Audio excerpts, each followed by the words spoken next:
Hello, this is Chapter 8, Facility Layout. Today we're going to analyze the common types of manufacturing layouts, and we're also going to illustrate layouts used in non-manufacturing settings. Let's take a look at Amazon and their cashierless grocery store. Amazon Go is a cashierless grocery store. Customers walk around, pick up products, walk out, and are given a list of items bought and amount charged.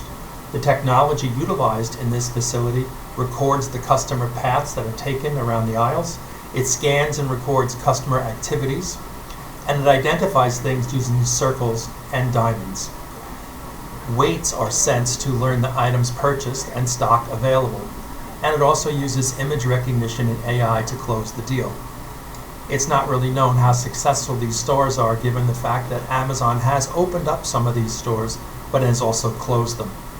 You can also take a look at Walmart. Walmart has been utilizing cashierless lines, but there are many stores throughout the country that those have been removed from their stores based upon the fact that their customers aren't the most honest of people, slipping items into their carts without paying for them. Layout decisions entail the process of determining placement of departments, work groups within departments, workstations, machines, and stock holding points within a facility. This process requires the following inputs: specification of the objectives used to evaluate the design, estimates of product or service demand, processing requirements, space requirements for the elements, and space availability within the facility.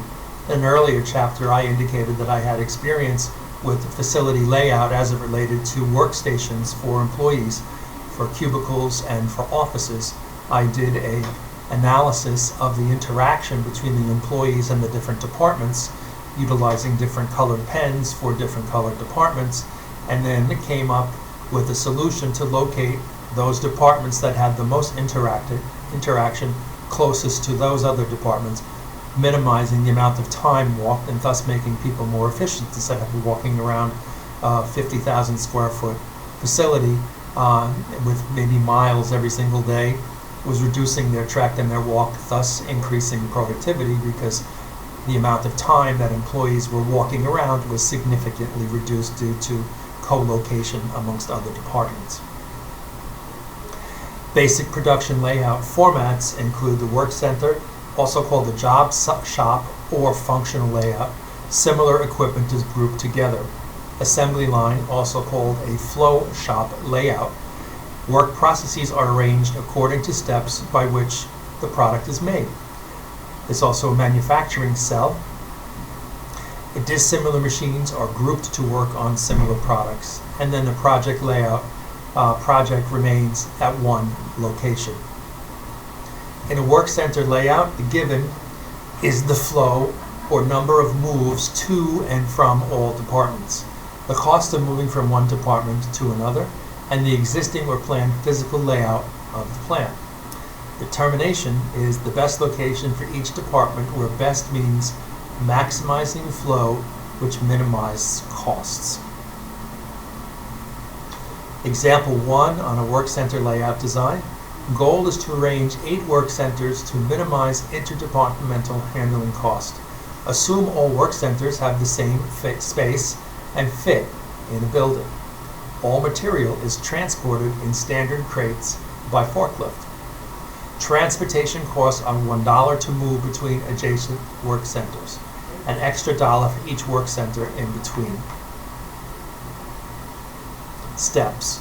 Illustrate the inter-work center flow by a model and determine the cost of this layout. Search for work center location changes that will reduce costs. So if we take a look at it graphically, flow between work centers, number of moves. These are the work centers here, and these are the activities that are going on. And then we can see the numbers that correspond to it. You take a look at the loading dock also, and these are the work centers, and this is how far they are, and you can figure out how far each one of these interactions goes. Does this look familiar? Isn't this CPM? Yes, it is. It's inter-work center flow graph with number of annual movements. And this is how you would figure out how each of these different areas and the interaction between them in terms of, are you going from 1 to 7 or 1 to 5, 1 to 6, 2 to 5, etc. Cost matrix, first solution, and then a revised interwork center flowchart and cost matrix first solution. By figuring this out graphically, you can significantly reduce the trips back and forth between the different centers and reduce the actual footage that people are walking. Here's a feasible layout. The arrangements is a good solution based on the material handling cost. The total is only $35.50. However, shipping and receiving is near the center of the factor. Sewing is next to painting, and arrangements is probably not acceptable. Often factors other than material handling costs need to be considered.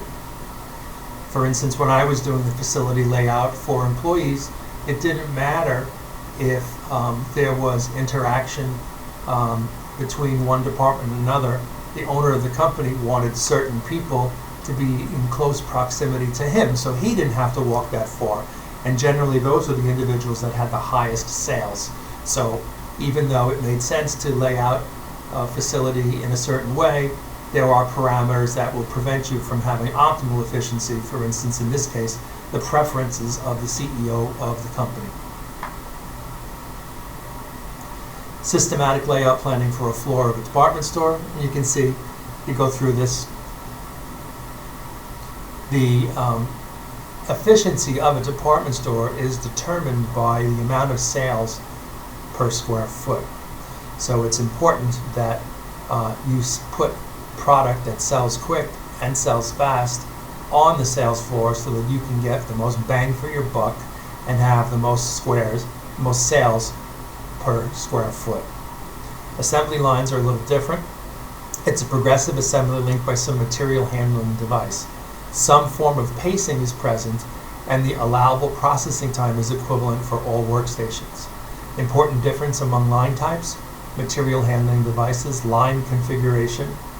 You have something called pacing, product mix, workstation characteristics, and length of line. Workstation cycle time, a uniform time interval in which a moving conveyor passes a series of workstations.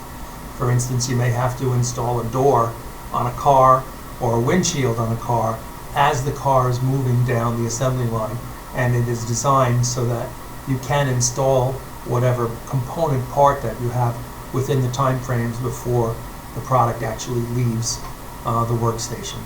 Also, the time between successive units coming off of the line. And assembly line balancing, assigning all tasks to a series of workstations so that each workstation has no more than can be done in the cycle time. We also have something called precedence relationship. It's the order in which tasks must be performed in the assembly process. There's a logical order to all of this. Assembly line balancing involves specifying the sequential relationships among tasks, determine the required workstation cycle time, production time per day, divided by the required output per day in units, and you determine the theoretical minimum number of workstations, sum of the task times divided by the cycle time. You'd select a primary and secondary assignment rule, assign the tasks, and then you evaluate the efficiency of the balance and rebalance if necessary. Don't get nervous because we're not going to spend a lot of time on the math. In assembly line balancing, the Model J wagon is to be assembled on a conveyor belt. 500 wagons are required per day. Production time per day is 420 minutes. Find the balance that minimizes the number of workstations. So here we go. Assembly steps and times is tasks from A to K, and here's the task time in seconds for all of these different tasks. Power, position rear axle support and hand fasten 4 screw nuts. Insert a rear axle, tighten rear axle, support screws and nuts, etc. Don't have to read the whole thing. And here's the task that must take precedence to what's going on. Some of them, there is no precedence. And then we take a look at something we've seen before, a precedence graph with a Model J wagon. We can see we're adding in the time. If we add it all up, we should be able to make the quota of 500 units a day. In this case, it's 4 units that are needed. Balance made according to largest number of following task rule.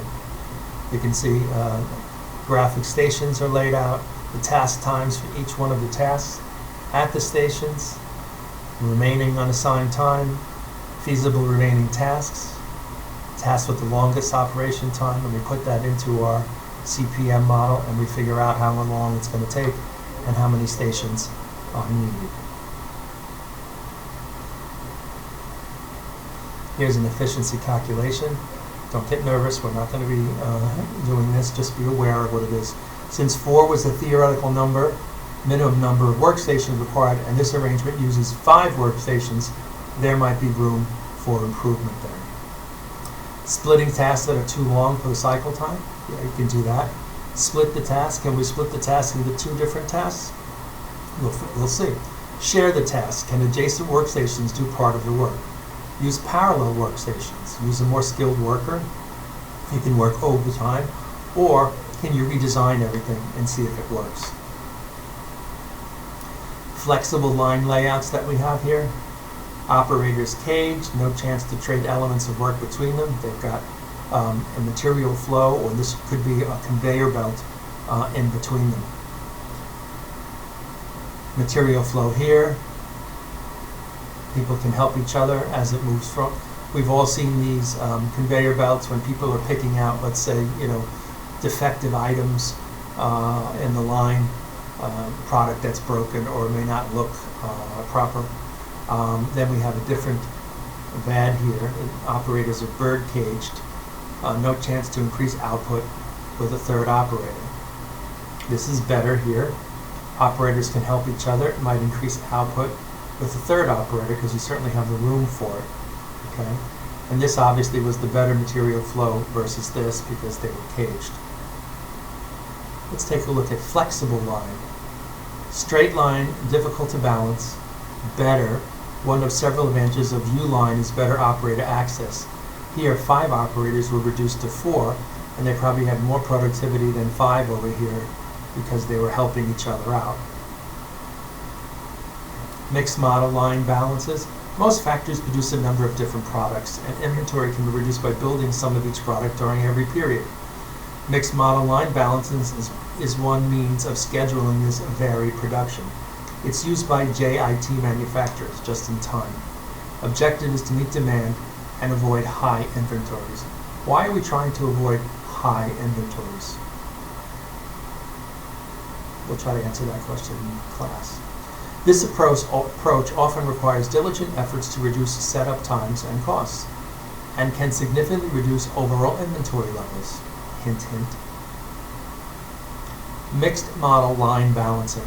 Processing must be completed for both Model J and Model K wagons. Each number of each model is required. Cycle time is 6 minutes for a Model J and 4 minutes for a Model K. In an 8-hour day, how should the models be processed? Well, we know that 6K plus 4J equals 480 and K equals J. Solving gives us K equal J equal 48 per day or 6 per hour. Make sense? Yes, it does. Mixed model line balancing. There's just more of the same, and we can see it graphically represented. Repeats 8 times per day. Let's take a look at cells. Cellular layouts allocate dissimilar machines into cells, widely used in metal fabricating, computer chips, manufacture, and assembly work. Objective is to gain the benefits of assembly lines with work-centered kinds of production.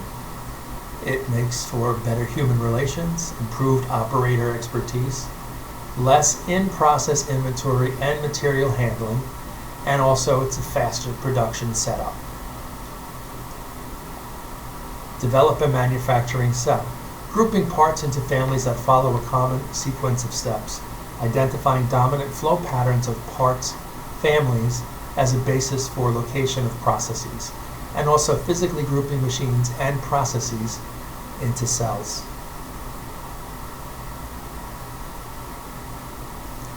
Project layouts are characterized by a relatively low number of production units.